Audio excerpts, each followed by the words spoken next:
on Transformers Chronicles. Well, that sure was an issue. Pretty, though. And there's a theme here. Because the last episode of this I was on had a similar issue that was sort of a one and done. You were the one that demanded to be on all the filler episodes. I think I did this to myself. Yes, you created your own prison there. We can just call you Scott Stapp from now on.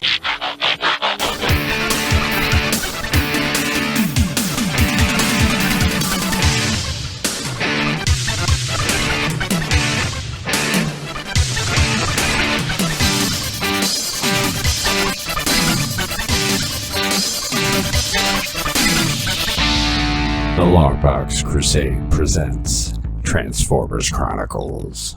Hello and welcome back to Transformers Chronicles. I'm Delvin, aka the Dark Web. In case you're new to the show, welcome. And let me tell you what this thing is all about. We're going for a wild, crazy ride, chronicling the awesome, wacky, and yeah, especially on this issue, sometimes corny world of Marvel Comics, the Transformers. But I am not going at it alone. No, sir. No, ma'am. Let's meet my chronicling companions. We will start first up this time in a change up with our Transformers librarian. He is the lesser half of Marriott Watch Cartoons.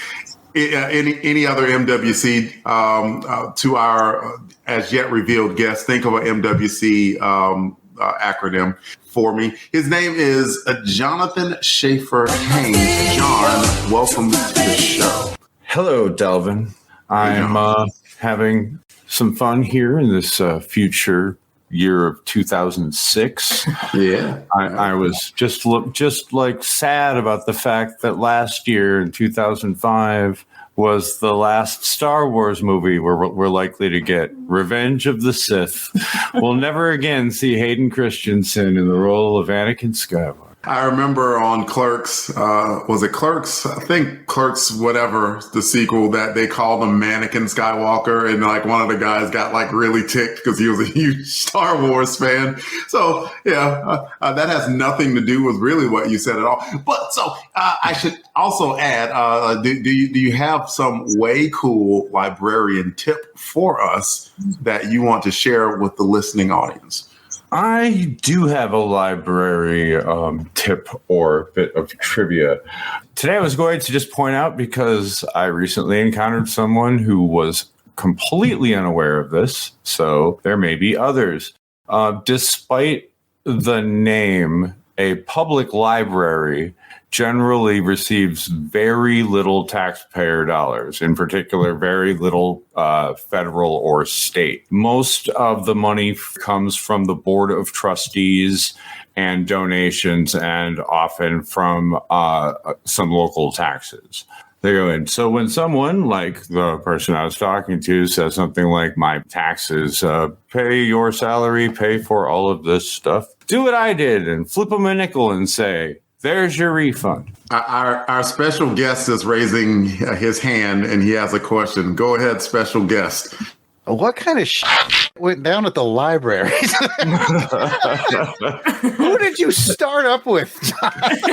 Oh my God. We will save that for Transformers Spotlight on a different day. Yeah, that'll be on the Christmas special. It's like John shuts somebody a little too harshly today. Yep. I guess so.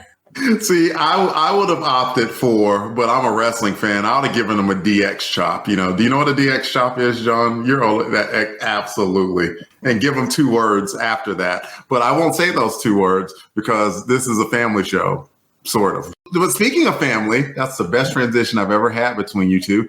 We're going to move on to Maggie Schaefer Haynes, the greater half of MWC-related content. Maggie, hello. Welcome to the show.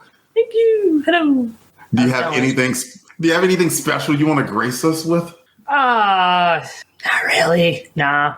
Nothing special or interesting going on here. Mm-mm.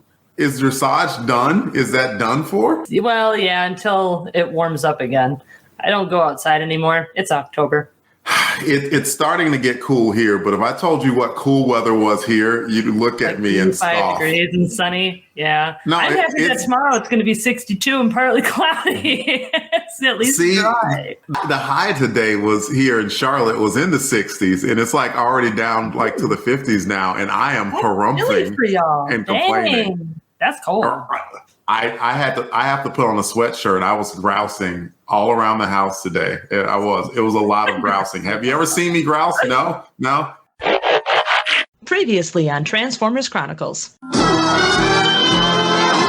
It's like wrangling cats with you three, I swear. Okay. That's a lot of comments. Okay. I don't want to read all these. Stupid YouTube and their stupid copyright infringement. I will say that as of the recording of the episode, as of tonight, then tomorrow is my birthday. So there's that. Oh, if Mary Jane were here, she could sing you happy birthday like she does to us. But unfortunately for you, she's not. But you have to take my sincerest happy birthday, Matt. That's great. No, because I hate being sung at with a deep, fiery passion. Starting with my very first ever birthday, when my family sang happy birthday, I burst into tears, and it's been the same for the last 34 years. Ooh, I'm glad I didn't. I'm glad I didn't do that and had your birthday. Yeah, no, don't ever sing at me. Oh, I would have made a no. Very Twin Peaks, like just. Okay, got you. All right, we've got John, we've got Maggie, and we would normally have Pat, but Pat has some family matters to attend to, and he will be definitely missed. But we do have, you've already heard his lovely voice. My friend for a very long time now, my LONGBOX CRUSADE partner in crime. His name is Jarrod Alberich, the Yardsale artist. It's been a minute, man. I don't know the last episode you've been on, but welcome back. Well, do you remember the last episode you've been on? Whatever it was an inconsequential one-off issue because that is my thing on this channel. And I believe we were hitting the road on that one. On the road. We were on the road. I think it was 23. Was it Runabout and Runamuck? No, not that one. Not that one. The one where the guy stole Bumblebee. That was like 16. Ooh, which one was that? Yeah, 16. It's been a while. It wasn't the one with the little scraplet things, was it?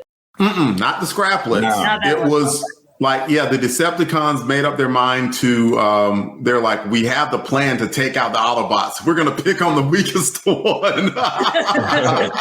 It's a good plan. It works for lions. It's kind of Bumblebee's / Goldbug's lot in life, really, to be the one that gets blown up or have his brain put into a toy car or rebuilt or changed or... Yeah, Bumblebee has been through a lot, and I'm sure Jared's been through a lot too, but not like Bumblebee. Is there anything witty or clever that you like to add? Maybe tell us something about your life, or I don't know. Like, you told me to go come up with another MWC, so monologuing while wearing a cardigan is what I got. So do that. Okay. I don't know how Maggie feels about like a William Shatner kind of spoken word, like "Happy birthday to you." I'll stop there because I don't know how far to go with it. That's just an option. We putting it out there. That was beautiful. I love it. Best birthday present. I hope you enjoy what I can only assume is your 24th birthday tomorrow. Right. Permanently 24. I like that. And a coincidence comes together like, what's a Transformers group that comes together? Constructicons. Because as of about 2 months ago, I started working at my local library. I go in once a week on Thursdays. I'm a friend of the library because I don't know if you know this, but libraries don't get a ton of funding from the government. So I actually am in charge of all those donations he was talking about. We have like 5 or 6 people that go through them and scan them and see if there's any particularly valuable books. They pull those, they give them to me. I sell them on eBay for the library. So that is really cool. That's awesome. Now have that in common. So it's an additional revenue stream for the library to expand and develop. So friends of the library group are invaluable to the library. And if anybody out there is like looking to like volunteer for their local friends of the library, I'm sure there is something that they would love to have you do. Absolutely, yeah. 2.5 hours a week is what I'm doing. What most of the friends of the library do. We're up there, they do the quarterly book sale and all that. And like I said, I'm just doing the online stuff for the more high end books, and it's a lot of fun. I get to see a lot of cool stuff. I got a History of Rome textbook that was printed in Philadelphia in 1789. Holy crap! You Come across way better That's yard really sales cool. and things. It was so cool. It was so cool. Yes, yeah. I am so jealous right now. I am more jealous of that than anyone has been about any like Star Striker or USS because that just made me like melt just to think of the existence of such a thing. That is so great. So neat. I mean, that's awesome. Jarrod, you did such a great job of seamlessly interweaving yourself in. Well, that's it. Jarrod's in, Pat's out. Sorry, Pat. When you hear this, take this as your 2 weeks notice. I don't know what to say. Pat can't go to the library because he can't read. Please edit that out, John. Please edit. What do you that say? Edit? I don't know. I don't edit anything out. How you all hear it is just from here to there, including the music. The music we are creating as it happens. I love it. Yep. Yeah, it's like a little Happy Gilmore. Play it as it lies. I had to play it off of Frankenstein's fat foot. Okay. And then delete all of that and just take this awkward transition.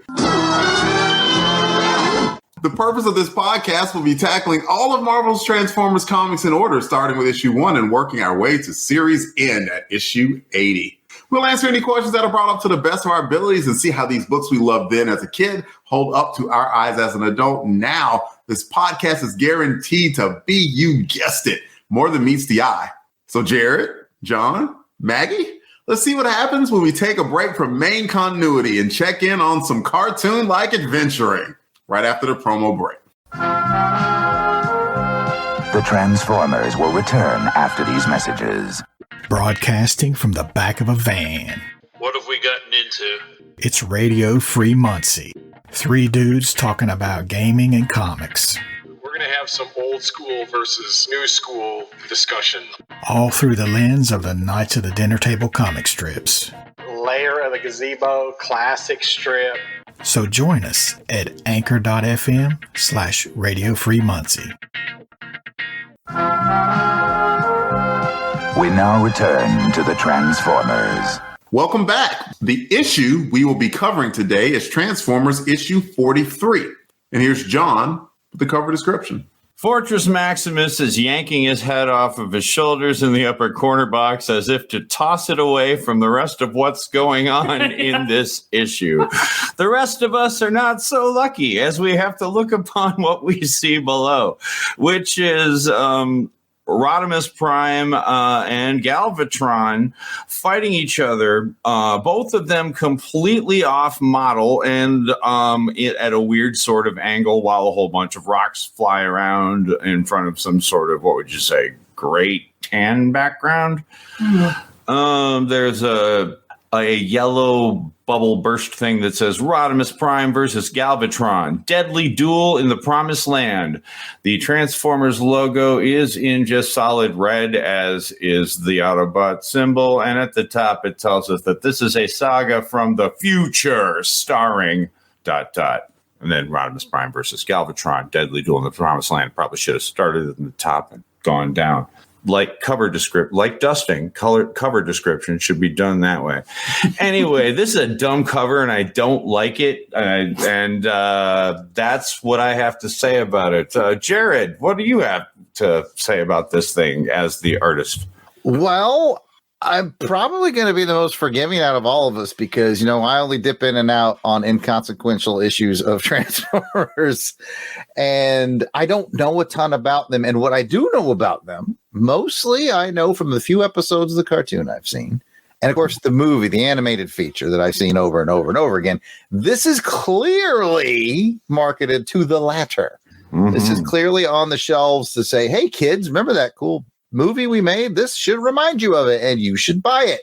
And it worked on me. I was like, oh yeah, I remember these characters. So from that angle, it worked on me. There's a couple of things I like about it. I like the energy with the rocks and the motion accent lines coming in from all around the edges.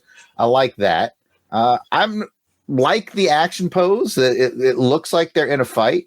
Mm-hmm. I had forgotten that they tried to make RODIMUS Prime like Wolverine when they developed that toy, and now I'm reminded of that with the little 3 claws thing. Mm-hmm. Other than that, I mean, yeah, it's Herb Trimpe, so I'm gonna like that too. I've always liked Herb Trimpe, so from my perspective, I kind of like it. I get that it's kind of a throw off from where you guys have been for a while, but as kind of the stumbling, bumbling kid in the late 80s, it was like, yeah, I like that movie. That movie was cool. I see this on the spinner rack. I would pick it up. I'll take it from there. Actually, I want to ask John, without harping on it too much, why is it dumb to you?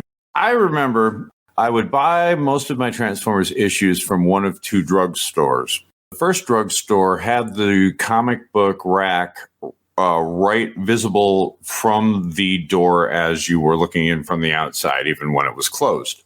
And I remember a day, it was when I was walking by after hours and came across it it was a Friday night. And I saw this and I looked inside and I saw this issue front and center on the top. And I knew I wasn't going to be able to see it until Monday. And I was like so worried after I had just previously finally seen Optimus Prime come back that they were going to ditch it. And now this is what it was going to be. So that is, of course, tainting every aspect of this comic book for me. I shouldn't say hate. There is a lot of energy in it, which I do like Jarrod was saying. That's about like one of the things I do like about the story inside. There's just some sort of frenetic sense about it. And the rocks are cool, but really, what are they doing? Are they falling? Are they exploding outwards? Jarrod said those were motion lines. I now see that, but it's hard to even tell with all of the background stuff and all of the like color form stamps everywhere. I don't really like the pose of the way they're fighting because his shoulder, Rodimus's left shoulder, is like kind of blocking out the bottom of Galvatron's face a little bit. Plus, when I say Galvatron's off model, he's lacking like the 2 things that make him look like Galvatron. He is lacking his gun on his arm and his backpack that just makes him instantly look like Galvatron. I appreciate that. Maggie, you want to take it from there? I feel when I look at the cover, the word that comes to my mind is awkward. It kind of looks like Galvatron, and I was going to call him Optimus Prime. That's not his name. RODIMUS Prime. Such a forgettable character. Talk about dull. Till all are one.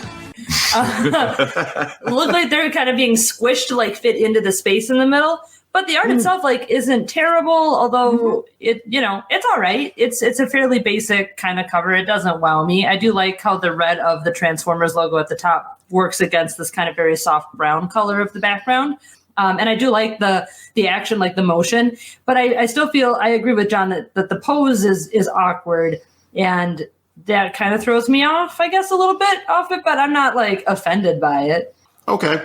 And my opinion matches Jarrod's probably the most. I saw Herb Trimpe and I was like, oh, Herb Trimpe. I believe Herb drew one of the first covers of Transformers. So that's one of the reasons that I'm like, okay, so they at least brought back a familiar to the Transformers universe in Herb Trimpe. You would think that I would have caught Galvatron not having his cannon. I don't know if it's still a fusion cannon like Megatron's is or like some souped up version, but close enough. So yeah, you're right. That would have been cool to have. But I don't mind the pose. And I also agree with Jarrod when he said that if you were a kid and you had seen the movie and this comic book came out and we're about to read, the comic came out in 88. And when did the movie come out? 87? Movie came out in 86 and this is 87, almost a full year afterwards, which actually kind of makes it an extremely odd choice for this time for this to be happening. But you know what? I'll get to that later when I talk a little about the issue itself. I got you. And I mean, the timing might be slightly off, but I mean, not so much so that I think that a kid who would have seen Transformers a movie and liked it may have seen something that had RODIMUS Prime and Galvatron on it for the first time and thought, yeah, I'll get it. So while it's not the best cover in the world, I like it for quite a few reasons at the same time. And with that, we're going to rate the thing here on Transformers Chronicles. We rate things on a scale of 1 to 10, like the tech specs on the toy boxes back in the day. Let's start with our guest, Jarrod. What would you rate this cover, Transformers 43? I think I like it at about a 7. It's a 7 for me.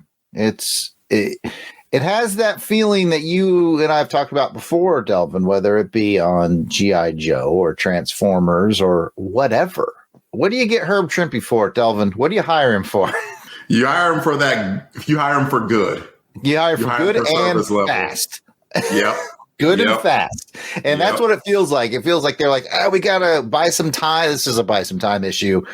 We've got this one-off that Ralph wrote, and we just need someone to draw a cover real quick. And I love that. I love Herb Trimpe. So while anybody else might have gotten a 5 or a 6, it's Herb Trimpe, so it's getting a 7, and I like it.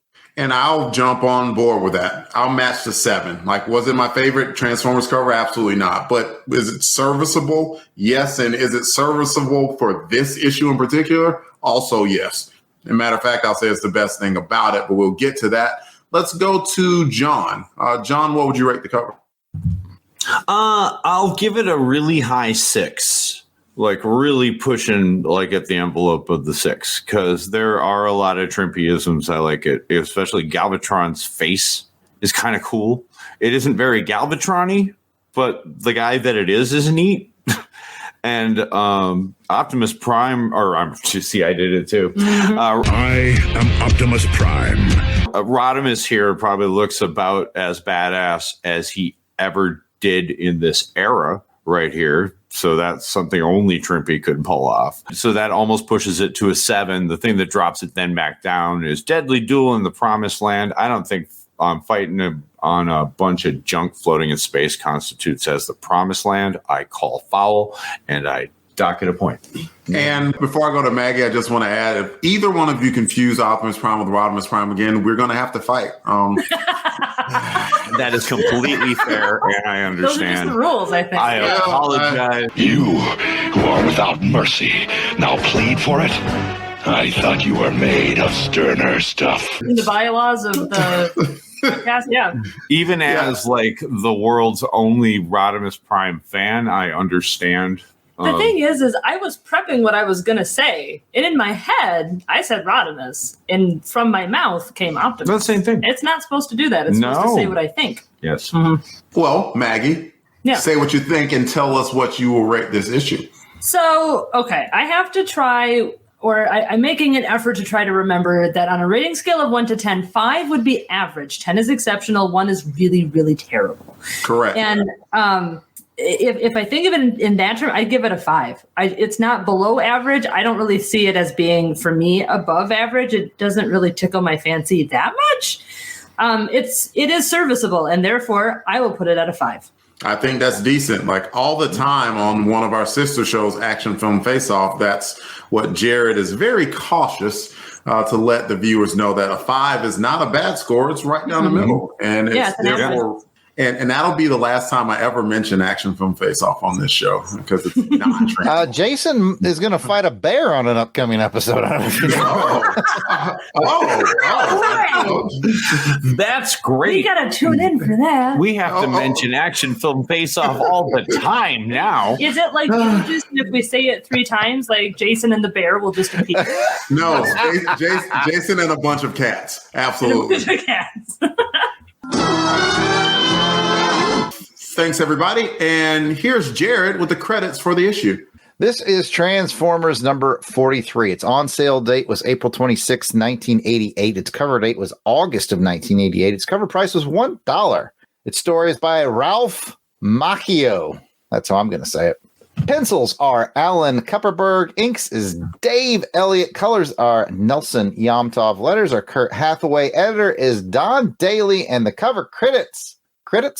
I don't know what credits are, but the cover credits are Herb Maurice Feldman Trimpe. And that's all thanks to Mike's Amazing World and tfwiki.net. Back to you, Delvin. Thank you, Jarrod. Let's get right to the synopsis. It is a world transformed, where things are not what they seem. It is the world of the Transformers. The Transformers, more than meets the eye. Autobots wage their battle to destroy the evil forces of the Decepticons. Transformers, robots in disguise. Transformers, more than meets the eye.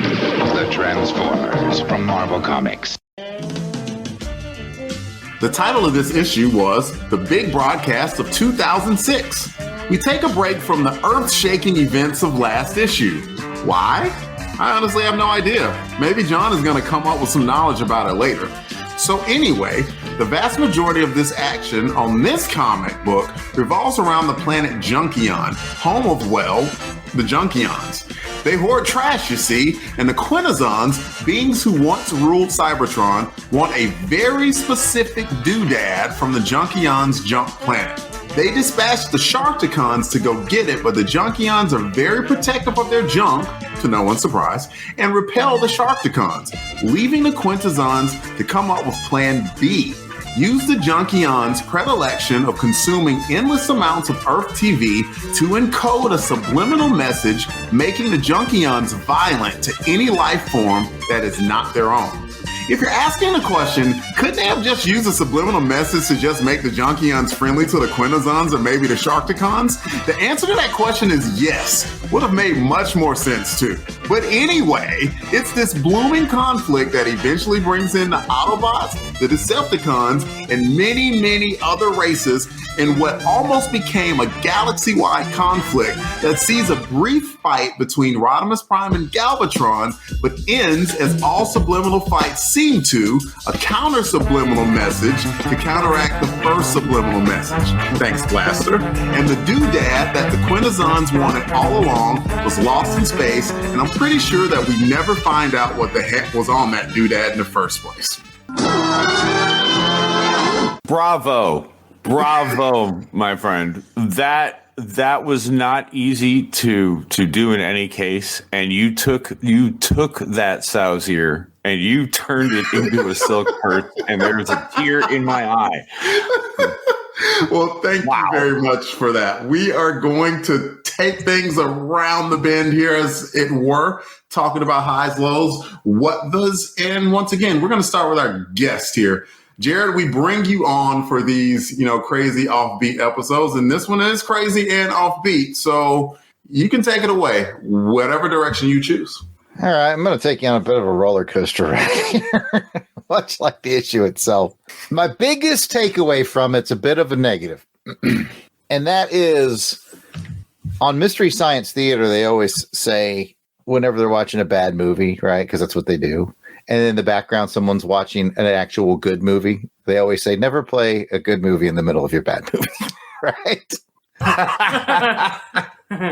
In this one, they tease some sort of a movie called Crambo, which is like Rambo fighting slime lords of Beta Hydra 2. Oh my God, yes. And I was way more interested in that. I was like, I want to see Crambo fight the deadly slime lords from Beta Hydra 2 more than anything else. And just to put the oomph on that, if you guys have the actual issue, there's an ad later on for Rambo, the NES game.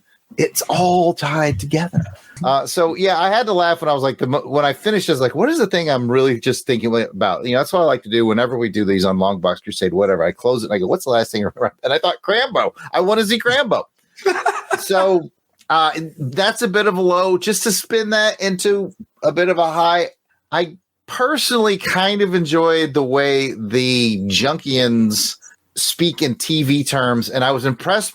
I impressed myself with how many of them I actually got. I was like, I'm getting a bunch of these.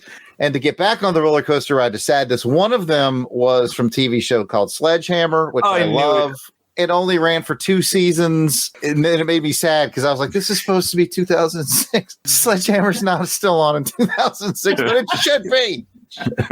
Maybe in this universe it is. All right. Or what I always thought was that the signals, however they got from Earth TV to Junkion, took forever and a day to get there. Sense. So they're getting all sorts of recordings and stuff. So that might be why Sledge Hammer is still around. That makes sense.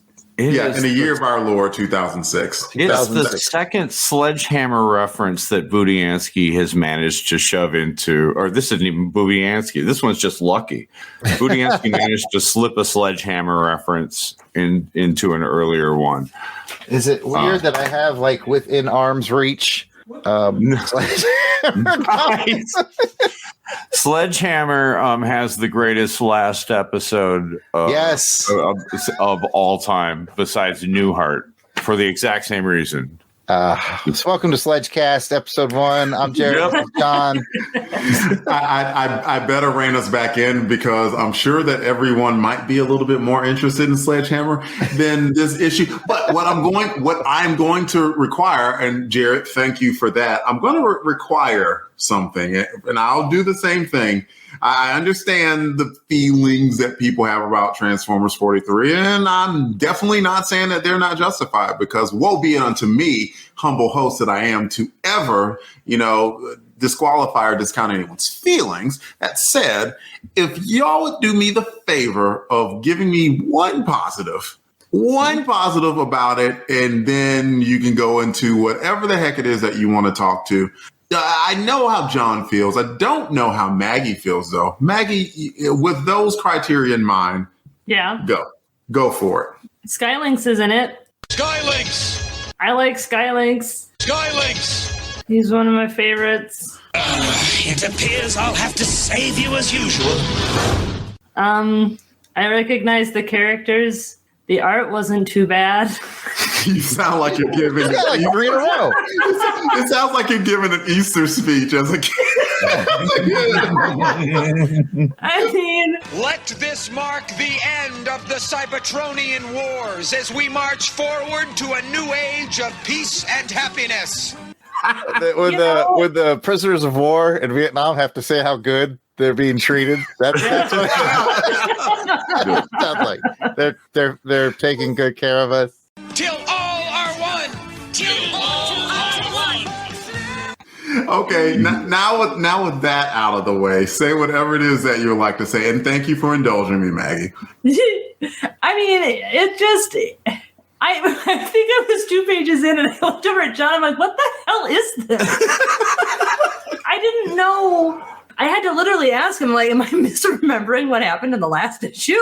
Because this has nothing to do with anything. And it really threw me for a loop. And I'm sure there weren't many kids at the time that hadn't seen the movie and who were only reading the comic books and not following along with the cartoon. But can you imagine if you were just following along with the comic books and this happened? You're like, what happened to my everything? That makes sense. So, but I mean, the issue itself is just weird and it seems all very pointless. I don't remember the episode from the cartoon. It's based on a cartoon episode, right? Yes. From the 3rd season, which is the bad season. Right. John, if you want to take it from there. I actually have several good things. I wrote them all down because I wanted to just get them all out of.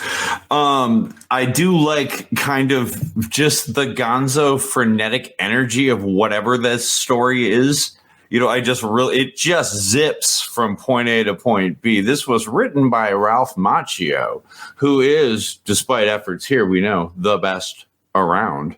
Yes, that's true. He is a man who will fight for your honor. That's yes. Very true. Best 80s movie. I do too.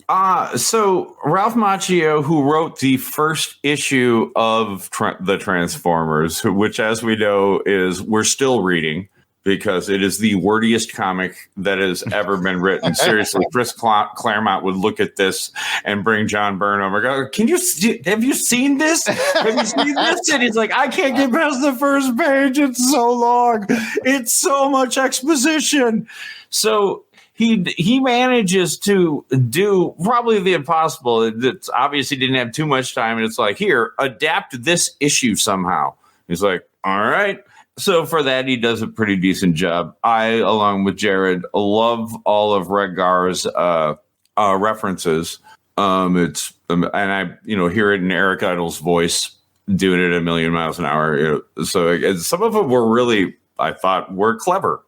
And I was going to suggest, beforehand and forgot, maybe we could just skip the review of this and just go through and try to figure out what all the references are. But nah, I also really like that the aerial bots and Superion were in this, because I really like the aerial bots, and Superion is my favorite combiner gestalt. And one of the faults of the Budiansky run that the cartoon doesn't have a problem with, because they have different takes on the same mission, is that once there are more combiners, he doesn't really have the option or luxury to go back and show the old ones again. So you don't get to see Superior and all that once.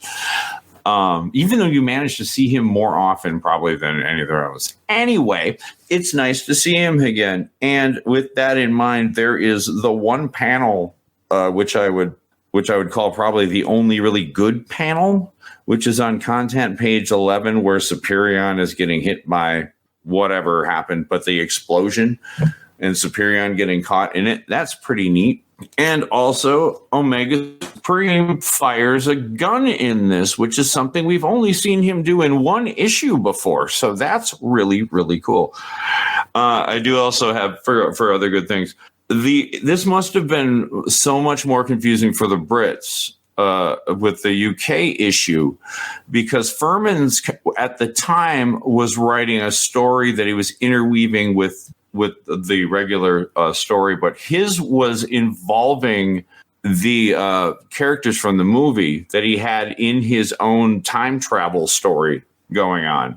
And it's insane. It is Galvatron and Ultra Magnus from a parallel universe coming back in time and just basically fighting each other all throughout Europe for several issues. It's brutal and amazing and nuts. Seriously, Transformers UK is next level crazy. I believe that we covered one of those issues on. We did. We covered one on Crusademus 1 year. Oh, okay. Mm-hmm. Yeah, it is just some next level weird stuff, and if you can get a hold of it, still like it was collected by IDW at some point. It's worth looking at. Otherwise, John M. Wilson had a short-lived podcast which covered a lot of it. It's the TFUK podcast. You can find it on johnreedscomics.com. There. He goes, "You owe me one, John." Anyway, but meanwhile, in the middle of this, like, really intense, very well done, and taking pains to make you keep straight, the fact that this is a time travel thing going on, he gets this thing dropped in his lap that he has to also show in the middle of it. And so which would have just confused the hell out of anybody who was dealing with the fact that Ultra Magnus and other, Galvatron, Cyclonus, other characters like that are showing up, and suddenly this is going on. So he wrote an intro and outro piece for it, which just established this as basically this is Redgar's fever dream. This entire thing is just some sort of weird hallucination that Redgar is happening. And it ends with Redgar saying, "And to all children everywhere, good night," which is like a British, it's a thing all British people know from like old, like a Storytime hour thing. So way to think on your feet there, Simon Furman. That is some good librarianism, John. Thank you very much. I knew none of that. Yeah, so if I'm to give a good thing about the book, or good things, what I appreciated is, I like that there are some characters either we hadn't seen in a while, like a Superion, or that we haven't gotten to see in the main Transformers story, such as Galvatron. Matter of fact, I kind of liked how Galvatron was portrayed, where all this was going on, and then I think Astro Train came up to him and was like, "Hey, hey, leader, something's going on in Galvatron. He just smacks him. I don't care. Yep. leave me alone. Like I would much rather just sit here and brood and look menacing than care about anything until he was hypnotized into the battle. So that was cool. RODIMUS Prime isn't going to really be in this, the normal continuity run of the Transformers. So while I'm not the hugest fan of RODIMUS Prime, it is, cool to see him appear in the book, and he got to briefly fight with Galvatron too. So that too was cool. The story you mentioned, Ralph, and I'm so glad you reminded me that Ralph Macchio wrote issue 1 of the Transformers. That's exactly what it felt like. Like it was like a retcon of sorts back to issue 1. And I wasn't the craziest about that, because you're right. Like reading issue 1 was it was a haul, because that was a long issue to read. And so that's what it kind of reminded me of. And I kept wondering out loud, what was the purpose of it? And I still don't know. I don't know if you're holding on to, that nugget or not, as to why, after such a great reveal of last issue of Optimus Prime coming back to life, and he's about to leave Nebulos and come back and presumably go to planet Earth and join up with the rest of the Autobots again. I would love to have just continued with that story right away. And I wish I knew exactly why in the world they decided to take the detour that they did. They decided to put this in, and I guess they had the plans to do so at some point, just because they really assumed that the movie was going to spark popularity and keep people invested. If I'm not mistaken, and if I am, I'm sure some folks are going to tell us in some comments somewhere. I think the cartoon was actually done by this point. Because at least the main one, there winds up being the Headmasters one, which is kind of a pseudo season 4, but that's its own thing. But just the regular one is because Optimus Prime had returned already on the cartoon long before that, and that basically ends season 3 of the cartoon. Sales of Transformers by this point were declining quickly because everybody had discovered these Ninja Turtle things and were really keen on buying them, and weren't as keen as shelling out $35 to $50 now on paper. You said shelling out. Shelling. I did, in fact. But yeah, so it was bizarre. I even remember at the time, there were the bunch of us that were getting this. We were really confused, and we were really worried that it was going to keep going, because this is technically, it's not a 2-part episode, but the story does continue in the cartoon. I think we find out what the floaty MacGuffin is at some point. Ask me what it is. I don't know. I have no idea. I can't remember. The third season is not very good. I just was going to ask. Not very quickly. There's not a lot to cover in the issue itself. But that said, everyone's had a round, and I think if anyone is inclined, we should have another. Jarrod, do you have anything else that you want to add? Oh, sure. This issue gives and gives, man. There's so much in it. When I say there's so much in it, I've been counting while you guys were chatting just now. I can tell you weren't listening, Jarrod. So, I have no idea what you were doing. Something constructive. To give some reference, Delvin, as of this recording, the most recent Come Out to Play New Warriors live stream we did for issue 32, which was a pretty jam-packed issue. It had 105-ish panels. This Transformers issue of the same length had 150 panels. Like 33% more. I don't know if the math is right on that, but poor Kupperberg. Yeah, and man, so hats off to Kupperberg, who had to cram all that story in there. I swear it was like Ralph just popped some speed pills and just started writing furiously, and then Kupperberg went to the office. He's like, "This is going to require 150 panels," and Ralph was like, "I don't care, make it happen. Let's go," and there you have it.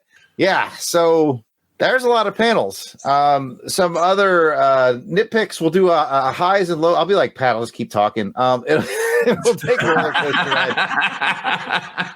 So a nitpick that I had that I thought was weird was the aerial bots got involved right there for a little bit. Correct me if I get the terms wrong. No, you're right. And they're getting involved, and all of a sudden there's like laser shooting at them, and they're like dip dive dodging, and they're like, hey, I got an idea. Let's form a bigger, slower thing. I was like, strategically, this is not sound at all. But then I'm prepared to backpedal, because then they were like, apparently when he's together, like he can take a lot of damage.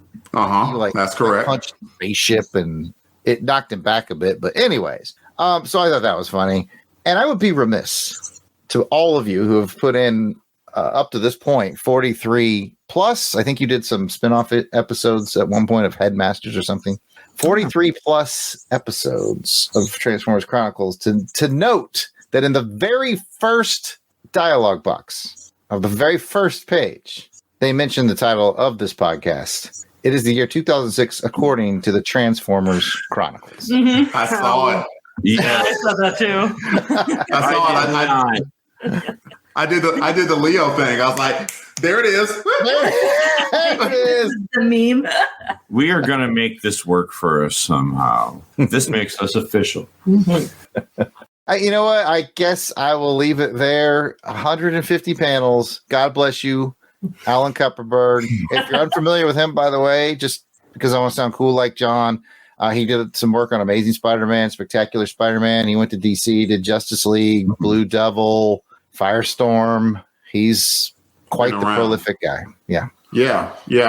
Good call on that. And man, that combined with what John said, had Jose Delbo happened to do this fill-in, had to draw 150 panels, that man may have just keeled over at his table. Okay. Wow. All right. John and or Maggie, do y'all have anything else to add? The only thing for sure I was going to mention, I guess, is the writing in this felt very try-hardish to me. Like it was trying really hard to sound like a Transformers book while not really being a Transformers book. And I found it really disappointing that the one female Autobot or bot thingy doesn't even get a name. She's just a lady junkion is what they refer to her as. She doesn't get a name every time. Yeah, I know. And I'm like, well, that's not. It's like, really? You don't even put RC in this? I think they called her the Lady Junkion. Yes. Yeah. Okay. So that was, yeah. But I will mention, I thought the Sharkticons were adorable. I think they were supposed to be scary, but I thought they were super cute. And I thought it was hilarious that they were saying the description in the box was like these two cataclysmic forces of RODIMUS and Galvatron colliding, and the sound that they chose to go with was oof. And I'm like, that's not exactly cataclysmic in my mind. Trashonda. Yeah. They could have called her Trashonda. Yeah. Trashonda. It's a bunch of silliness. It's a very silly issue with no substance whatsoever, but some really class A art. So you can imagine being a kid just like all hopped up on Mountain Dew and gummy bears and just like reading this with a fast pace. Or with a fever. I feel like it would make more sense if we had a fever. So yeah, that's me. Nice. John, did you have anything that you wanted to add? Well, I forgot to mention another good in that there is an ad for the NES Double Dragon game. Hell yeah. Which is a really, really awesome NES game. It was really, really fun. Yeah, I didn't get to actually mention any bads the last time. Okay. So I'm just going to mention them as they occur to me.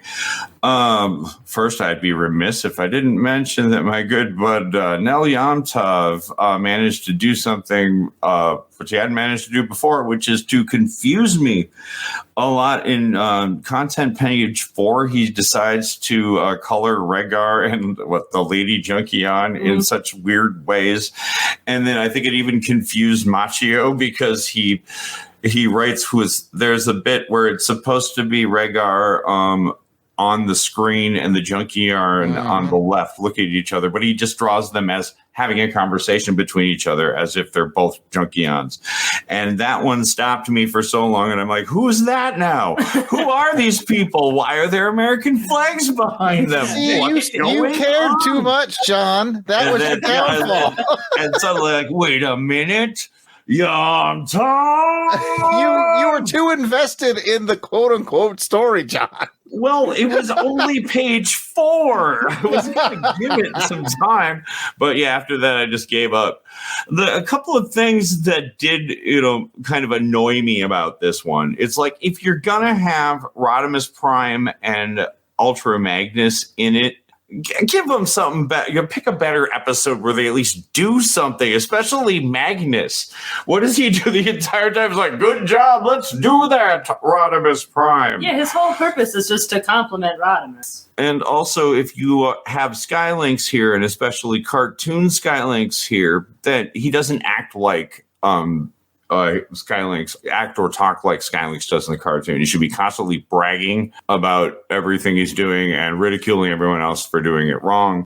Now, remember, before you do anything, think, is this what Skylinks would do in my position? And you will not go far wrong. Blaster's also a little off model and acts weird, but I'm not gonna give Kupperberg any crap because of the reasons that we said.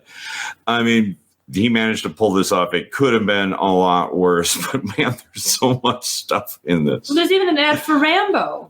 Yes. Freedom is everything. That's right, yeah. That's the NES Rambo game, which was not as fun as the Double Dragon game, but was in its own way fun, as I recall. Almost as good as Crambo. Nothing is as good as Crambo, especially that Brick Springstern soundtrack on the Crambo. Thanksgiving is coming up. You can get your Crambo and have your Thanksgiving dinner with Crambo and Brick Springstern. I like fresh Crambo. Some people like Crambo out of the tin. I like it out of the can. I do. Oh, one other thing. That's what was in the green tin. Yeah, got it. Crambo the whole time. I also love that in this, not only can Megatron / Galvatron fly, but so can apparently Ultra Magnus and Rodimus. They're just, we're flying now. Rodimus, all right. Right here. Yeah, content page 13, like right after they walk and look at Superion, who is inexplicably shrunken to the point that he's as small as they are. It's, again, what nonsense is all of this? The Quintessons are pretty dang on model, and I wanted to mention before I toss this back to whoever, it is kind of fun the way the Quintessons just hate each other.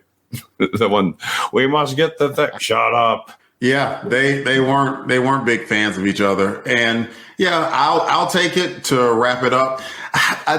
Looking at it, and I'm not even the nitpickiest guy. There were even some drawing mistakes where there's one where I think they were supposed to be Galvatron, and it was Cyclonus was drawn instead.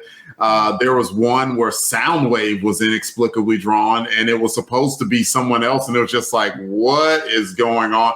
And Kupperberg was like, look, man, I had like a 30-minute deadline to do. you got to just cut me some slack. You wanted robots? I drew robots. I drew issue 5. What do you want? That's the one with the cover you love that I didn't draw, but you love that issue. Oh, yes. That MD Bright cover with Shockwave. Woo. All right. Before we before we get too off track, we've already been off track. This whole episode is off track, but I will get us to the next part of the script. Now it's time for us to talk about Who Had the Touch, where we talk about which character in the book stood out the most, be it Autobot, Decepticon, or human. Good luck. Let's go. Maggie, who had the touch to you? Oh boy. The Sharkticons? That they works. Were cute. I'll give it to them. I like their pointy teeth. I thought that they were drawn well. Sharkticons are cute. John, since you got the mic, who had the touch to you? Omega Supreme, hands down.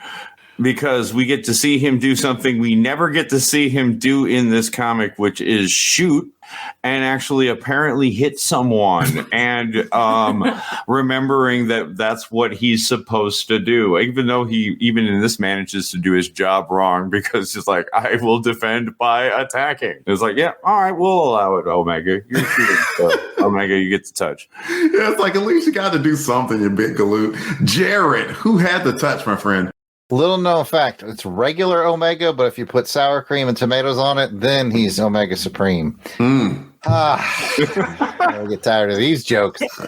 You know, Delvin, I'm going to say that Flarbsnab had it. There's probably a dude named Flarbsnab in this one. I don't know. You know what? Forced to pick one, I would say Astro Train, because as you know, growing up as a kid, I had exactly 2 Transformers, and he was one of them. And I was like, hey, I had that guy. So there you go. I'm giving it to Astro Train because I was like, I had that guy. He's a triple changer. That's a good enough reason. And since everyone else is being kind of silly and I don't actually have a real one, I'm going to pick Superion just because I thought it was funny that his big plan once he transformed and, you know, to the big Jestal was just literally just to run into It's like, aren't you, you know, don't you have tactician like abilities? No, just ram it. Okay. Leroy Jenkins before Leroy Jenkins.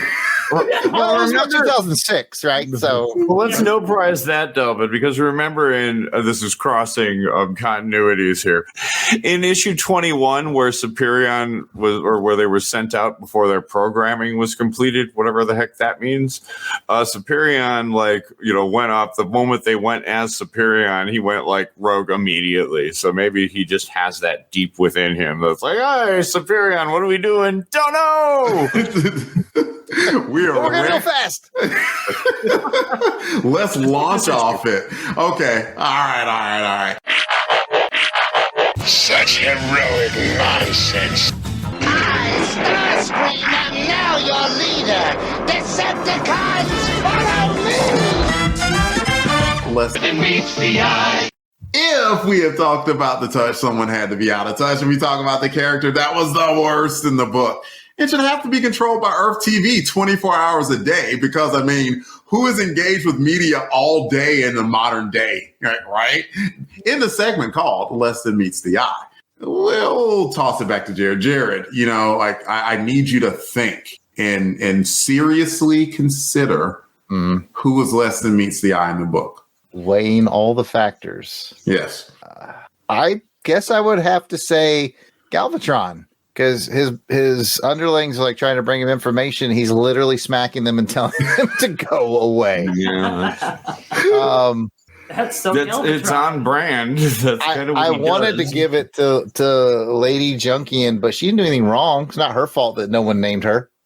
Right. Yeah. That's the patriarch. Trashonda. She's named Trashonda. Yes. No one named Trashonda. And there it was right there. John, who was less than meets the eye to you? I don't know.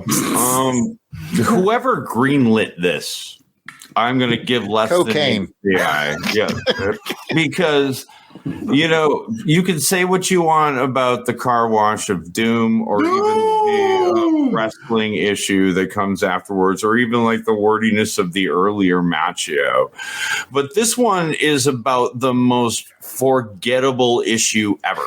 As a matter of fact, I encourage people who are reading it to skip it. It is often left out of collections for just this reason.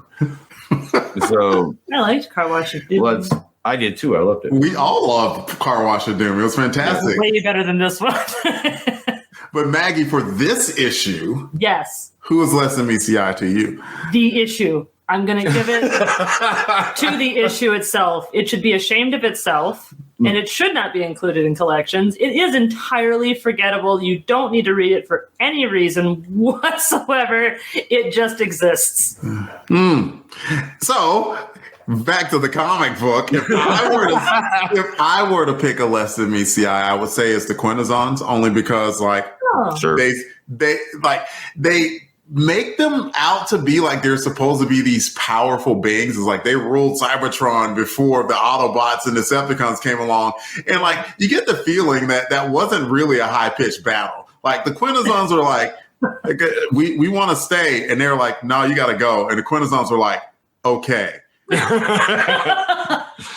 Because they're useless. They're useless. They're not good fighters. They're not good planners. Did you notice though, Delvin? Here's the thing. Every time their ship got hit with something, it immediately destroyed the current whatever technobabble thing they were using. It was at first it was the subliminal messaging thing, and then it was like their magnetic tractor beam thing. Yeah. Both times, as soon as they got hit, that very thing that they were currently using ceased operations altogether. And I feel like they were. Like you said, Delvin, they have the ability to influence all their thoughts. They could have just been like, hey, everyone on Junkion, find the green canister and hand it over to your buddies, the Sharkticons or whatever. It would have been the easiest plan in the world. Smile on your brother, They had the subliminal messaging. They did not have to get the Autobots involved. They didn't have to get the Decepticons involved. They did not have to have the galaxy involved. And yet... In any event, it's time to rate Transformers 43. Can't wait for this. We rate things here on Transformers Chronicles on a scale of 1 to 10. I get the feeling that we're not going to have too many 10s. I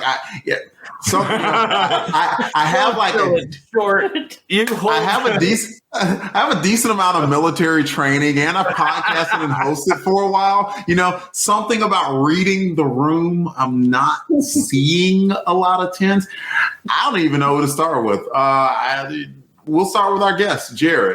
1 to 10, what would you rate Transformers 43? All right. The best thing about the issue is the Herb Trimpe cover.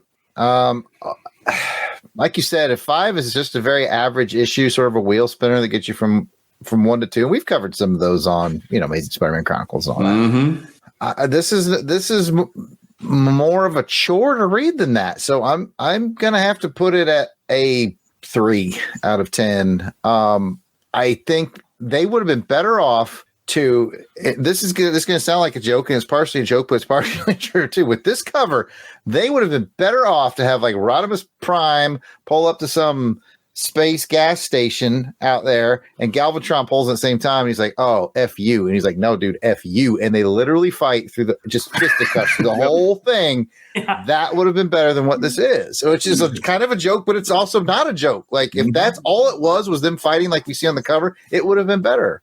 It was just too all over the place. It felt like a chore. Props to the guys who drew it, colored it, inked it. They did a lot of work. And so for that, it deserves respect. But in the end, I have to give it a 3. And then Galvatron would have been like, no, you didn't understand, Rodimus. I said, F you. And they start fighting like Peter and the chicken. It'd be like gave me a bad coupon. You a knockoff Optimus. You're a knockoff Megatron. Bam, bam, whack, whack, whack. Okay. Hey, while I've got the mic, and you can make this out if you want. Am I crazy, or isn't Galvatron isn't he like Megatron transformed? He is Megatron. Yes. But not with Rodimus. Rodimus was a completely other, not as cool character as Optimus. So yes, Rodimus Prime is Hot Rod with the okay. All right, I remember now. Judd Nelson. It's all coming back. All right, let's pass it to. We'll go Maggie. Maggie, what would you rate Transformers 43?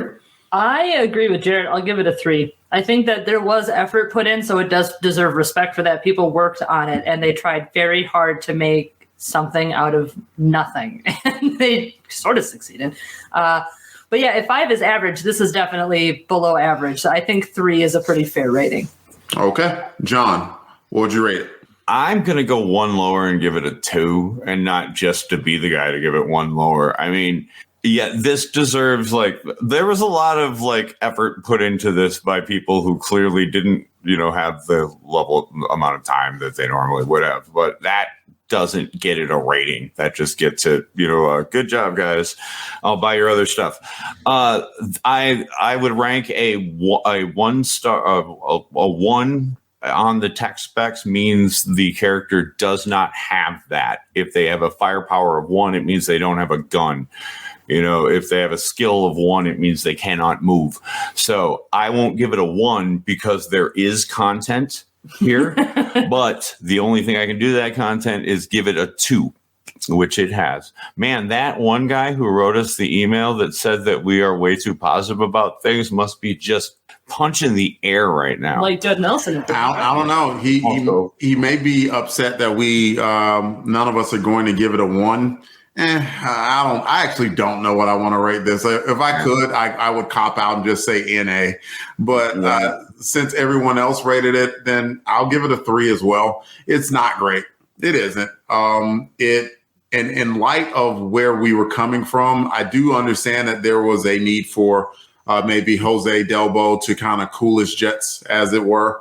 But they could have gotten a fill-in artist and continued the storyline as normal and then gotten back to Jose Delbo and Bob Budiansky. They did not have to take this detour. It just felt disjointed and weird. And it overall just felt like a rush project. And you know, what's that term? I'm sure you guys know, like, you know, that you have that episode that's just in the drawer or something like that to pull out just in case. Oh yeah, it was Ryan Daly who had to remind us what it was called. It's like a desk drawer issue or a filing cabinet issue. Yeah. That's what this feels like. This feels like one of those issues. And that issue is never supposed to be the highest of quality. And so in that, it did succeed because it wasn't the highest of quality, but it got us through another month. And as we are very famous for saying here on Transformers Chronicles and LONGBOX Crusade in general, sometimes you just got to eat the filler. That's what this was. We can and never will leave you without John's segment of the show called Transformers Spotlight, where he discusses a particular Transformer that was featured in today's issue. It's your show, John. Thank you, Delvin. Today we are doing Ultra Magnus, not because of anything in particular he does in this issue, but because it is the only chance I will get to do Ultra Magnus, as he never appears in another issue of this series. No! Soak him up now, guys. Here is what you read on the back of Ultra Magnus's box. His allegiance is Autobot. His function is City Commander. More on that in a little bit. His motto is consistency is victory. Ultra Magnus is all soldier. He is most comfortable when carrying out Optimus Prime's orders. Possesses magnificent fighting skills, courage, and a gift for battlefield improvisation. Uncomfortable in the mantle of leadership, but presents strong profile as a commander. Carries missile launchers capable of hitting a target 30 miles away. Resolute, fair, and courageous beyond reproach. Ever ready to sacrifice himself for the good of men and mission. His strength is a 9. His intelligence is also a 9. His speed is a 6. His endurance is an 8. His rank is an 8. His courage is a 9. His firepower is 6. And his skill is an 8. The Ultra Magnus toy was interesting because it was a remold of the original Optimus Prime toy. Was the front composed the semi-cab section. It was unlike Optimus Prime. It was just completely white and was not colored. It wasn't colored blue like Optimus Prime was, or blue and red like Optimus Prime. But when you transformed him, he looked exactly like him. This led to a lot of interesting continuity stuff in various later things, most notably in Dreamwave, which I believe has Ultra Magnus and Optimus Prime be brothers based on this. I'm not entirely sure. But the toy was great. It had a trailer that could carry up to 4 Autobots in car mode, or probably your entire collection of mini-bots, as long as you didn't care about them falling out of there. This guy, when he would transform into the Optimus Prime form, he also came with a larger headpiece and then 2 sets of fists. Not just the fists that would be like the Optimus Prime size, but then bigger ones which went over them to fit the scale of Ultra Magnus. He also came with a laser gun, 4 missiles, and 2 missile launchers. He had a 2 waist pieces which went over that, and a chest plate, which made him about the size of the Power Master Optimus Prime we were talking about last month. But that's Ultra Magnus. He was cool looking. He was actually cooler looking in vehicle mode. Because in robot mode, he was very immobile, had very little articulation. But here's a little bit of trivia about him. Ultra Magnus first appeared in 1986, shortly before the release of the movie, in an original Japanese animated TV movie called Scramble City. It's in the continuity of the Japanese cartoon, but not the American one. But Autobots are shown to be in the midst of constructing the powerful Autobot city, which they refer to as Scramble City, and it's overseen by their newest arrival, Ultra Magnus. When the Decepticons learn of this, their combiner robots are deployed to attack, and a battle between them and the new Autobot combiner robots ensues, which focuses on their scramble power. Now, you've heard me probably refer to the certain Scramble City combiners. That's the ones that debuted in this one. That's like the aerial bots, the Stunticons, the Protector bots, and the Combaticons. And it's noted because of the fact that the smaller robots are interchangeable and can connect with any of the main boss robots. And that function is actually featured in this movie to the extent that one point Wild Rider of the Stunticons connects to Superion to damage him. But at this conclusion of this, the Scramble City is activated and assumes the robot mode of Metroplex, which routes the Decepticons. However, from the ocean depths, the Decepticons' own city of Trypticon rises, and that plotline was never resolved and was never referred to again. So that was interesting, and at the time when it was put out, it was kind of you can't really find it too many places. You can find it on the one of the Transformers the movie anniversary editions has it included as it. It's interesting to find as a curiosity. The animation style is really good, and the artwork is also good. Ultra Magnus, as we said in this comic, does not do anything else. If you want him, your place is the Transformers the movie, where he is voiced by the late great Robert Stack, as we all know, and we'll hear his dialogue in our heads, even in this one when he's saying whatever you say. A really cool place for Ultra Magnus is the IDW comic books, especially the Phase 2 ones like Maggie and I do when we do the Rodbot shows when MWC means Married with Cybertron. In that one, Ultra Magnus has an incredibly cool story, and also is used for a really cool comedic effect where he's kind of the straight man in the constant comedy that's going on around him in the More Than Meets the Eye comic. But thanks, as always, to tfwiki.net and Ant over at Transformers University, which you can find at tfu.info. And that is Ultra Magnus, and that is Transformers Spotlight. Delvin. Thank you, John. Yeah, I remember having read one of those Dreamwaves where somehow Ultra Magnus was stripped out of the armor, and then it was like kind of this big reveal that he showed up like as this all-white Optimus Prime, and I was like, oh, that's so cool. I remember nothing else about the book other than that moment with Ultra Magnus. But all right, that's cool.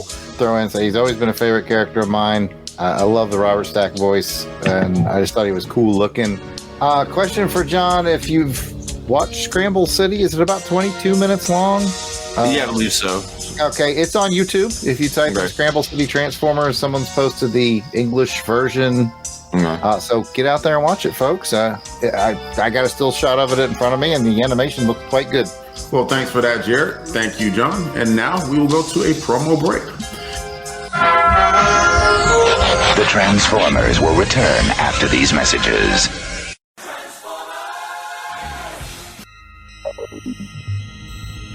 You are receiving a transmission from the Rod Pod. Upload pending. Stand by for soundtrack transfer. I am Maggie. And I am John. And we are trapped, hurtling through space in a ship shaped like RODIMUS' head. The ship, for reasons we haven't been able to determine, contains the entire run of the IDW Transformers Phase 2 comic, which chronicle the events following the end of the war between the Autobots and Decepticons. So we figure we may as well read them all in order and report our findings to you. Stand by. Stand by. Upload complete. Now.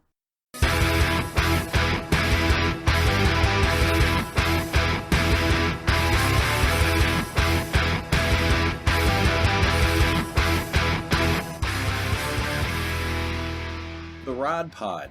Look for us at marriedwcomics.libsyn.com, at iTunes, at Stitcher, or wherever good podcasts can be found. So, till all are one. Till all are one.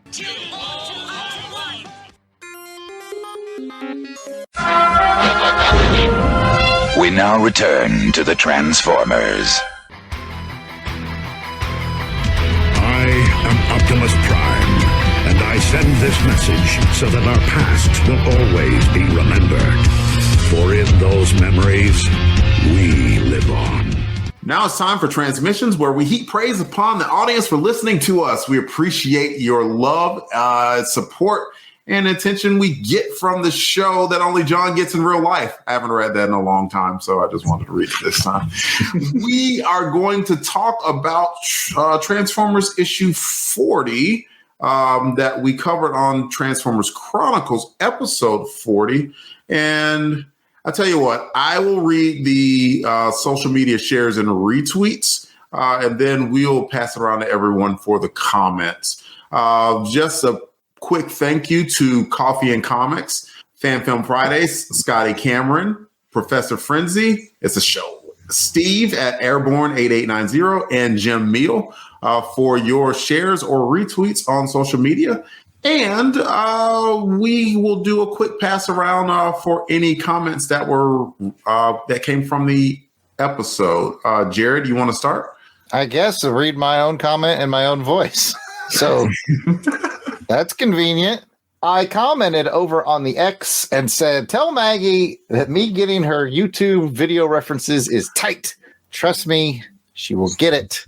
Wow. Wow. Wow. I'm going to need you to get all the way off my back about it. Hey, shut up. I don't get it. Oh, you'd love his videos too, Delvin. They're hilarious. It's called Pitch Meeting. Or what's this? Okay. Yes, send me one. I'll send you a pitch meeting. You will laugh. Okay. All right. Maybe you'll learn something. Cool. John, you want to take the next one? An individual named Serpy Matt said to us at Serpy Matt said, I may need to dive into these since I never read the comics. Also, here's a Skullgrin in honor of the cover, and he shows a picture of his Skullgrin toy. I don't know which version of that it is. It's purple though. That's cool. It is cool. And Serpy Matt is Matt Passo, one of our Crusaders Club members. So I appreciate Matt for his comment. Maggie, your turn. Scotty Cameron says, we've reached the return of the one and only Thaddeus. I mean, Red Skull. I mean, Optimus Prime. Man, I gotta stop mixing up my Peter Cullen characters. It's so great to have him back 26 issues later, even if it's just in virtual reality. It's a couple of cool deep cuts there, Scotty. Yeah, for real. I didn't know that he made all those voices too. So thank you to Scotty. I know Scotty is a longtime listener. I appreciate it. We have a relatively new listener, Peter Peltier, who says, in comic book guy voice, I believe John, the Transformers librarian, has gotten the non-transforming Action Masters, which concluded the G1 toy line in 1990s, confused with the Pretenders.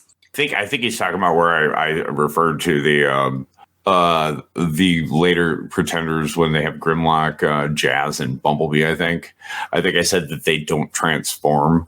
I mean, they do, but sorta. Deep into the Furman run, I remember talk about him. I remember. I don't want to say. I don't want to say one of the main characters that becomes an Action Master. I'm not going to mention that. But the Action Masters, I know from them. I think I actually might have been one of the things I bought, and even when I bought the thing, I felt like I was doing a Hasbro pity buy. I was like, "Oh, you're so cute, Hasbro, still making Transformers." And it was pretty sad, but the line was pretty sad by that point. All right. I'm going to quickly read a comment by Max Traver, who says, this podcast is more than meets the ears. Thank you. Jarrod, you want to read Christopher Willette's comments? Sure. Thanks for saying my name in the podcast. Okay, when you guys brought up that Optimus was in a video game, I remembered that plot, but still have no memory of the Pretenders outside of the cover. I always hated we did a backup of your memory plot lines because to the extent they were sentient, that is not them. It's like a detailed photo that they did it with. Kit, the car, I think he's talking. I don't know. This is complicated, but he just thought it was what he means. I might have missed that episode of Knight Rider, but nothing falls out of John's head, so I'm certain he can. Apparently not, except for like, as my wife looks at me and says, "Oh, what?" like the oven is on and something is burning right now, but he knows me who had to be told had to be told all month that it's her birthday tomorrow. No, it's like Jarrod's been here. Like, you're right. Nothing falls out of his head, but at any given moment, something may be on fire or lost forever. We'll never know. Christopher goes on to say, I remember that cover and how they incorporated Optimus instead of a straight box over the art. Okay. Oh, and then he goes on to say, though the yellow background still feels cheap, like color forms. Chris had a lot to say. But is that all the Chris? That is all the Chris. That is all the Chris. Ludicrous. There you go. I'm going to give Chris the Shingo Award. That's you know what? I'm skipping that. That's a weird Transformers deep cut that I don't want to get into. All right, what's next? Because I agree with Chris. Even back at the time, it's a problem with this in the sense that Optimus Prime is a sapient, sentient individual being. A copy of that would be just that. It would be a copy and would be a different person. And so a different one, identical in all ways, but in a lot of ways it would be a different. Now you can pretty easily no prize your way around it, especially if you take the fact that he was plugged into the video game he was playing at the time, and it was currently in the process of saving it while he died. You can kind of squint real hard and get that, but I get that. There was a Knight Rider episode where they had to save Kit by making a duplicate and stuff, and that bugged me at that time too. So Christopher and I we could get along just talking about, I hate it when they copy a robot and pretend it's the same thing. Me too, John. And talk for hours and hours. You're full of unintentional puns too. You said duplicate. Right. All right. There are 3 more comments, and the reason why I want to give them attention is because these comments were from Spotify. We get some Spotify love, and I just want to say thank y'all so much. Apparently, we have a huge following, as I am told by both Pat and Jarrod, who take care of such numbers. So thank you, Spotify listeners, and please tell your friends and tell them to add it so we can have a bigger following. We love that. And Action Film Face Off. And Action Film Face Off, of course. And so this comment is from Christian Fecto. Christian says, absolutely love this and other comic shows on the LBC network. You guys are funny, positive, and dynamic. So much nostalgia and appreciation for the quality of the stories makes me want to reread them. I think you mean read them all, Christian. But that little faux pas aside, dude, thank you so much. Like, we legitimately appreciate it. And Jarrod, I'm pretty sure he also likes the non-comic shows too, even though he's specifically focused on the comic shows and not Action Film Face Off. Oh, we can only hope. John, you want to read second comment? Yes. Scotty Cameron said, great episode. Love the discussion of the gargantuan amount of Transformers in this comic. Looking forward to the return of Optimus Prime. So that must have been 42.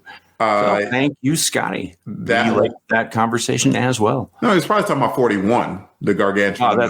That's what I meant. 41, yes. Yeah. And Maggie, I don't know how to pronounce this. It's a whole bunch of letters and numbers, but they left a comment if you want to read it, Maggie. It's pronounced Cooley. You know what, John? Guess who's sleeping on the couch? I was going to say it's pronounced bot, but who knows? Loving the podcast. It somehow reminds me of my favorite podcast of all time, which was Remember When, parentheses. Unfortunately, it seems to have stopped, close parentheses. Keep it up. Remember When? Was that one of yours? This is what it says. No, yeah, that's what it says. Like I don't know if maybe it's a complete thought or not, but that's what it says. I think it's a podcast called Remember. That's what I was thinking. Yeah. I don't know. He threw a U in favorite, so who knows what other weird shenanigans he's up to. It's either that or we got our first AI comment. I knew it. Bleeding edge of technology we are over here. It's I for one welcome our new robot overlords and appreciate your likes and shares and retweets. That's right. It's only fitting for Transformers comments, our chronicles, that we get these AI. You know what? If we happen to miss a few, we do apologize. It's a good problem to have, but we don't want to forget to recognize anyone. Ping us on Twitter, Facebook, or Instagram, and we will correct it the next issue. Ladies and gentlemen, that is the show. Please come back and join us for the next episode where we discuss Transformers issue 44, where we see Optimus Prime and Skylynx involved in a cosmic carnival, if the cover I looked at is correct. And if you'd like to hear more from us, LONGBOX Crusade, we are everywhere, y'all. Twitter, Facebook, Instagram, YouTube. Please subscribe. We have a Patreon. You could join our Crusaders Club at only $1 a month. We are grandfathered in, folks. None of that $3 a month nonsense. No. $1 a month. So please come join us for just, what is that, 8 bits? Yeah, 8 bits. And there's a voicemail as well. You can voicemail us and call and leave a voicemail on the show that we will play here if one is available. 707-532-5269. That is 707-532-LBOX. Pick up the phone. Thank you, Jarrod. Oh man, I had it on. Really like Marilyn Monroe singing to the president. I had it on mute, and I was trying to unmute it quick, but Jarrod just did. John, well, you can do another one and layer it if you want in the editing. Pick up the phone. All right, that's right. And you can also email us at contact@longboxcrusade.com. John, Maggie, why don't you tell us about your podcast and where you can be found on the internet? No. Well, in honor of our absent friend Pat, I shall say, well, Delvin, I'm glad you asked. As we've said, we are MWC podcast with John and Maggie. The MWs, or the C stands for content. The MW is usually the married with. We do a lot of things. Married with comics, married watching cartoons, even married with Cybertron, where we call it the Rod Pod. And that's where Maggie and I, along with John M. Wilson, covered the IDW Phase 2 Transformers comics in order. You can find any of these things under just by looking for married, or you can look for Married with Comics or MWC with John and Maggie, or just MWC podcasts. Just all your favorite places: Apple Podcasts, Spotify, Audible, or ask your Amazon device to play MWC podcast. You can also do that for this podcast as well. I did that the other day. I can say word I can't say, otherwise it'll talk to me right now. Play Transformers Chronicles, and it'll say, well, 4 or 5 times after it mishears me, it'll play this podcast. You can find us at MWC podcast or at MWC_podcast over on Instagram and Threads. And send us an email if you'd like at marriedwcomics@gmail.com. I usually ask Pat, but who am I asking? You're asking me. Delvin, where can you be found? You can find me on Twitter, X, DEE_RAY1977, Instagram at Delvin Ray. And that is it, everybody. See you all next time. Oh, wait. Oh, geez. I'm so sorry. I forgot my friend over there, Jarrod, Alberich, the Yardsale artist. My bad, Jarrod. So anyway, freedom is the right. No, sorry, Jarrod. Go for it, man. Please tell us where you can be found. And thank you so much for coming in basically last minute for this pinch hit. Greatly appreciate you being on, man. Something special about these nonsensical one-off issues and me being on the show. I have found my niche. And by the way, Delvin, I'm glad you asked. I can be found at Yardsale Artists on the X and the Facebook and the Instagram. You can check out my artwares at www.theyardsaleartist.com. And I'm hoping to make an appearance on Married with Corn Dogs because that sounds delicious. We'll have to squeeze you in. Man, now I want to Married with canapes. Married with canapes. I was going to say murdered with carrots. Cannoli? Ooh. So while they keep going with MWC related puns, I'm here to tell you freedom is the right of all sentient beings till all are one. Till all are one. Heck yeah. Corn dogs, Delvin. Corn dogs. Corn dogs. You got the power.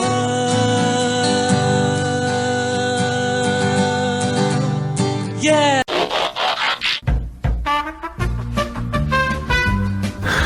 All right, Ultra Magnus.